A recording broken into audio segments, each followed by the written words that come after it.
Press your hand flat against a cold cave wall, fill your mouth with red dust and water, and blow it around your fingers. Pull your hand away, and the outline stays behind, a shape that says one thing across 40,000 years. I was here. People really did this, by firelight, deep underground, at least 40,000 years ago. And the neat story you were probably taught, that art suddenly switched on in Ice Age Europe, turns out to be wrong. Wrong about when it began, wrong about where, and maybe wrong about who made the very first art of all, because the strongest candidate isn't us. Let's start with that obvious story, because it's worth understanding before we take it apart. For decades, the leading idea was called the human revolution, or the creative explosion. The claim was that around 40 to 50,000 years ago, something flipped in the human brain. Suddenly we had art, ornaments, music, symbols. Before that, supposedly nothing. And the proof was Europe, where painted caves seemed to appear out of the dark all at once, fully formed and beautiful. It's a tidy story, but start pulling the thread, and it unravels fast. Go back 300,000 years, long before any painted cave, and you already find ochre. Ochre is a natural earth pigment, iron oxide, the color of rust and dried blood. At a site called Twin Rivers in Zambia, archaeologists recovered ochre up to around 266,000 years old, some of it ground and scraped as if used like a crayon. Across Africa, researchers now track a slow ramp of pigment use that becomes habitual by roughly 160,000 years ago. Researchers even split it into stages, an early flicker of pigment use 500,000 years back, then an emergent phase, then a habitual one, as if you are watching a whole species slowly acquire a taste for color. But here's the honest catch. Ochre is not automatically art. You can use it as glue for hafting a spear point, as sunscreen, as insect repellent, to tan hides, so a lump of red rock proves someone valued color. It does not prove they were drawing. Hold on to that skepticism. We're going to need it. Now push the clock back further than anyone expected, and step outside our species entirely. On the island of Java, at a place called Trinil, there is a fossil freshwater mussel shell with a pattern scratched into it. A zigzag, a deliberate, geometric zigzag. In 2014, a team led by Josephine Jordans, with the shell specialist Francesco published that shell in the journal Nature. They dated the sediment inside it to somewhere between 430,000 and 540,000 years old. 500,000 years. And here is the part that raises the hair on your arms. Homo sapiens did not exist yet. The hand that cut that zigzag belonged to Homo erectus, an entirely different human species. We can't prove it was symbolic. But someone who was not us chose to make a pattern, for no functional reason at all. This is where the tidy story really starts to crack. Come to the southern tip of Africa, to Blombos Cave, perched on a cliff above the Indian Ocean. This one site has rewritten the timeline more than once. In layers around 100,000 years old, researchers found an entire ochre processing workshop, including 2 abalone shells used as paint pots, the red mixture still crusted inside. In 2011, Henshilwood's team described that find in Science.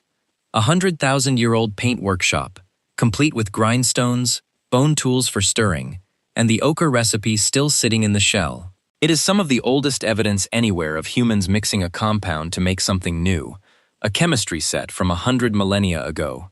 In slightly younger layers, they found pieces of ochre deliberately engraved with cross-hatched patterns. And then, in 2018, the archaeologist Christopher Henshilwood and his colleagues published something extraordinary in Nature. A small flake of stone, from the 73,000-year-old levels, marked with 6 straight lines crossed by 3 curved ones, drawn on with an ochre crayon. They tested it under the microscope. The pattern was applied on purpose. It is, as of right now, the oldest known drawing on Earth. Not in Europe, in Africa, 30,000 years before those famous European caves. And it was not a one-off accident. Down the same coast at Deep Kloof Rock Shelter, a French-led team under Pierre-Jean Texier recovered 270 fragments of ostrich eggshell, engraved with geometric designs around 60,000 years ago, published in the Proceedings of the National Academy of Sciences in 2010. These weren't random scratches. They repeated the same motif, a hatched band, over and over, across generations. Repetition like that means rules. Rules mean style. And style means a group of people who all agreed on what a proper pattern looked like. That's not doodling. That's a tradition. So where was Europe in all this? Late. And the next twist makes the old story look even worse, because the next surprise didn't come from Europe either. Fly to Indonesia, to the island of Sulawesi, into caves hidden in a limestone valley. In 2021, Brumm and Maxime Aubert of Griffith University published, in Science Advances, a painting of a wild pig, a Sulawesi warty pig, rendered in dark red ochre on a cave wall, with 2 hand stencils beside it. Using uranium-series dating on the mineral crust growing over the image, they put its minimum age at 45,500 years. The oldest figurative picture of a real thing found anywhere on the planet.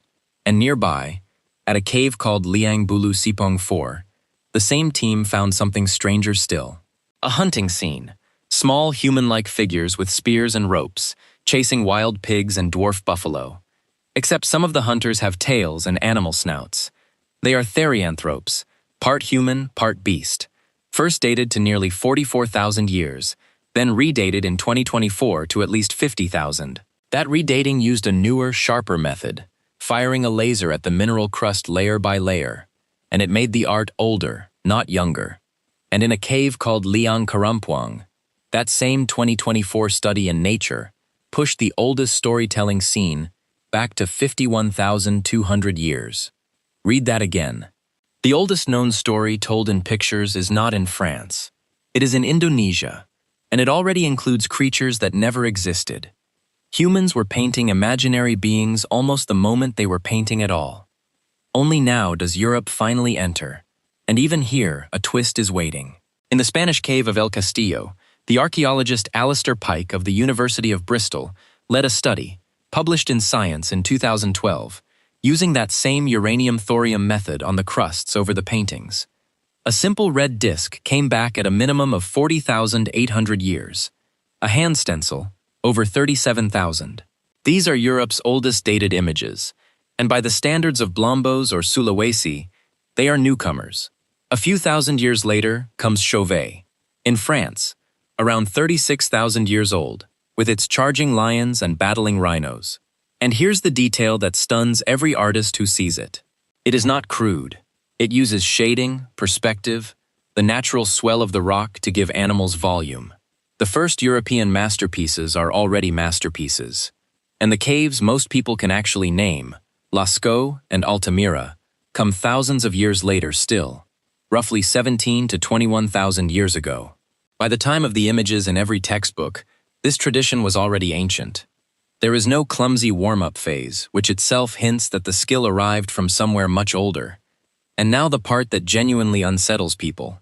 Some of that European art may not have been made by us at all. In 2018, a team led by Dirk Hoffmann published, in Science, uranium-thorium dates from 3 Spanish caves, La Pasiega, Maltravieso, and Ardales. A ladder-shaped sign, a hand stencil, a red-painted stalagmite. The dates came back older than 64,000 years. And that number is a bombshell, because modern humans didn't reach that corner of Europe until around 40,000 years ago.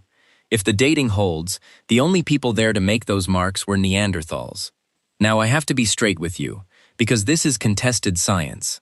A group of 44 researchers, led by Randall White of New York University, pushed back hard, arguing that water moving through the rock can throw the dating off. The claim is not settled, but if it survives, it detonates the whole idea that art is uniquely, specially human, and it doesn't stand alone. In other Spanish caves, Neanderthals were piercing seashells and mixing pigments more than 100,000 years ago. Look at the evidence as a whole, and it keeps pointing the same uncomfortable direction. There is one more haunting detail worth sitting with. Across Europe, in caves like Gargas and Cosquier in France and Maltravieso in Spain, hundreds of those blown hand stencils are missing fingers. At Gargas, of 231 hands, more than 100 are incomplete. At Cosquier, on France's Mediterranean coast, it is 28 out of 49. At Maltravieso, 61 out of 71. Why? No one is certain. Some say frostbite, some argue ritual amputation. But a leading idea now is quieter and stranger. The fingers were deliberately folded down, held in a gesture, and the current theory is that these are a code, a Stone Age sign language pressed onto stone. Hands, talking, across 40,000 years of silence. So here is the twist that reframes everything. In the year 2000, two archaeologists, Sally McBrady and Alison Brooks, published a paper with a perfect title, The Revolution That Wasn't. Their argument, built on exactly the evidence we've just walked through, was that the creative explosion never happened. There was no single moment when art switched on.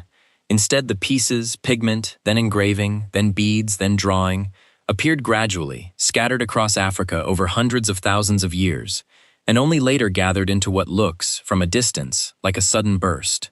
The explosion is an illusion created by missing data. Look closely, and the light comes up slowly. That's not a big bang. That's a sunrise. And it may not even be a human sunrise.